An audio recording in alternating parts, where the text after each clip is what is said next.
এটা কি করছো? এই মেয়ে স্কুলের প্রজেক্ট। জিনিসটা কি?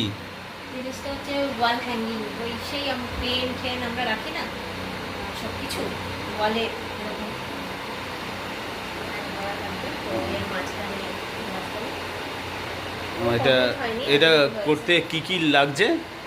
এটা মেনলি লাগলো পিসবোর্ড, জড়ি, চুমকি আর এই কালারিং পেপার।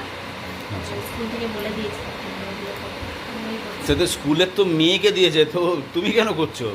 মেয়ে তো এখন ছোটো, মেয়ে কি করতে পারবে? তবু অনেক হেল্প করেছে, এখানে আমাকে চুমকিতে আঠা লাগিয়ে দিয়েছে।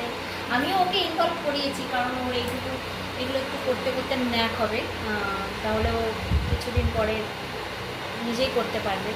ইন্টারেস্টটা থাকা গ্রো করে যাতে, সেই জন্য আমি বললাম তুই আমাকে একটু হেল্প কর। এইভাবেই করেছে। ঠিক আছে।